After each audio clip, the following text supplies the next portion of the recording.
Hello and welcome to Old School, a podcast from the Old Davie School Historical Museum. I'm Kim, the Education Director, and we have a few small events coming up. We have guided tours of the museum and houses on Wednesdays and Saturdays at 10 a.m., 11:30 a.m., and 1 p.m. And on Saturdays in November, you also get the bonus of a special craft and a free orchid while supplies last. On Saturday, November 21st, we will have the historic Davie walking tour at 10 a.m. You can loosen up before Thanksgiving with about a mile walk to see some of the historic buildings in downtown Davie. Tickets are available on our website at olddavieschool.org. Today is November 11th, which is Veterans Day, formerly known as Armistice Day. The date was originally set to honor the end of World War I at the 11th hour of the 11th day of the 11th month in 1918. Today, Veterans Day commemorates veterans of all wars, and we honor all those who have served. Today we're going to dive a little into what it was like in Davie during World War I, and about a few of the Davie men who served.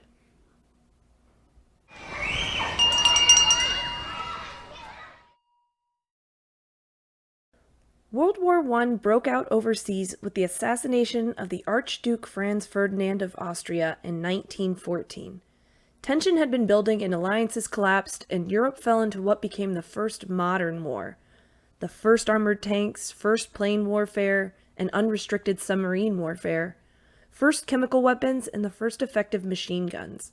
It was devastating. The United States, with Woodrow Wilson as president, adopted a policy of neutrality until the sinking of the Lusitania. In May 1915, the British passenger liner was traveling from New York to Liverpool and was torpedoed by a German U-boat submarine, killing 1,100 passengers, including 120 Americans. The sinking of the Lusitania triggered a change in the public opinion against staying neutral in the war, but the United States didn't officially declare war until April 4, 1917. Here in Davie in 1917, the young community was prospering and construction of the new Davie School building was underway.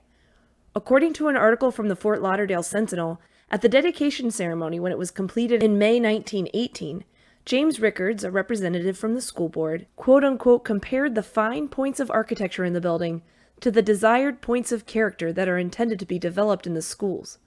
Developing of a character charged with the idealism in the American youth, filled with his ideals and inspired by his sense of fairness, to be feared by tyrants like the German Kaiser more than he fears the belching of cannon. He likened the American youth going to Europe to fight to the Crusaders of the Middle Ages who went forth to fight for an ideal, and as the Crusaders came home filled with new spirit, new ideals, and new views, so our boys will come home after this war bigger and broader and better. End quote. I just like to imagine this expressive speech, formal but tough, given on the front steps of our school right here. Like, what was that like on that day? But men from all over Broward enlisted or were drafted when the U.S. entered the war across all branches of the military, and they served in a variety of ways. On the home front in Davie, when the Florida National Guard was called into active service in early 1917, the state legislature authorized each county to form a home guard unit to serve as temporary reserve forces and maintain public safety on the home front. In total in Florida, 484 men were commissioned for duty in the Home Guard, with restrictions that only allowed white males between the ages of 16 and 25 to join. Local Davie resident Harry Lowe was commissioned as a county guard officer and promoted to the rank of First Lieutenant of Broward County. The volunteers trained locally and were provided with uniforms and a gun. We have a great photo in our collection that I'll post to our social media. It shows the men from Davie and the Home Guard assembled in front of the old wooden school building. They never participated in any action during the war in Broward, and the Home Guard was disbanded following the end of the war in 1918. I've also been researching local residents who served during World War I, and have been going through World War I service cards, which were organized after the war and compiled from the veterans' service records that gave background into the wartime experience for these veterans. The World War I service cards can be found online at floridamemory.com, which is an amazing resource to check out. But here are just 5 of those local Davie men. Charles Edvili, whose family moved to Davie in 1912 and started Veely Groves, joined the Navy shortly after the United States declared war on Germany in 1917. He served on board the USS Delaware as a pharmacist mate 3rd class. The USS Delaware was escorting a convoy of merchant ships to Norway when the ship was attacked twice by German U-boats. They were able to escape undamaged using evasive maneuvers. He remained stationed aboard the ship until the end of the war on November 11, 1918. Edvili would return home to Davie and Vili Groves and served as the air warden for the community during World War II.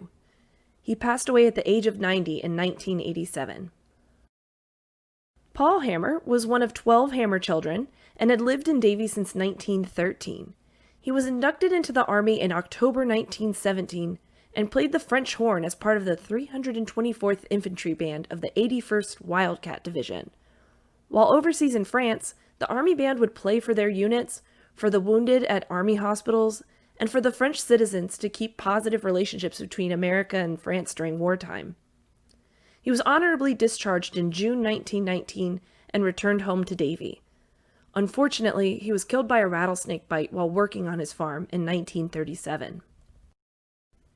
During World War I, the Navy and the Marine Corps were strictly segregated and did not accept black enlistees or officers.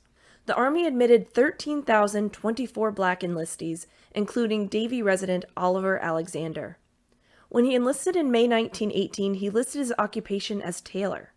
I'm working on finding more information on Oliver Alexander, but his record shows that he served as a private in the Reserve Labor Battalion stationed at Camp Mills in Long Island, New York. Camp Mills was an embarkation point for troops before they were sent overseas, and likewise, after the war, they processed the troops as they returned home. Since Mr. Alexander was stationed there during this time, I believe he would have played a role in assisting with those transitions until the camp was closed in the summer of 1919, and he was honorably discharged in July 1919. Louis Lloyd enlisted with the U.S. Army 4 days before his 28th birthday in June 1918. He served at Camp Johnston in Jacksonville in the General Repair Shop until he was sent overseas with the Medical Corps in September 1918 for the final push that ended the war in Europe. The dates that he is listed as serving overseas align with the Meuse-Argonne Offensive, which is the largest operation of the American Expeditionary Forces during World War I, which engaged 1.2 million American soldiers. And it's the second deadliest battle in American history, resulting in the loss of 26,277 Americans killed in action, and over 120,000 total casualties. U.S. losses were worsened by the inexperience of many of the troops, and then the widespread onset of the influenza pandemic. The service card reports that Mr. Lloyd was 5% disabled, but he was honorably discharged in February 1919 and returned home to Davie until his passing in 1958. By the end of the war in 1918, 116,000 Americans were killed in only 19 months of conflict, including one Davie resident, Marco Salvino. Marco was the oldest of 12 children, and his family were among the first to farm in Davie when they moved from Chicago in 1914. He was inducted into the Army on January 21, 1918, and sent overseas on April 22. He served as a private in the 439th Motorized Supply Trains until the end of the war. Unfortunately, before he could return home, he succumbed to pneumonia in February 1919 in France, where he is buried at the Saint-Méeul American Cemetery. Veterans Day is a day to come together and remember, to honor all those who served in the armed forces, and we thank you, past and present, for your bravery and your sacrifice. Thank you for listening, and until next time, take care of each other.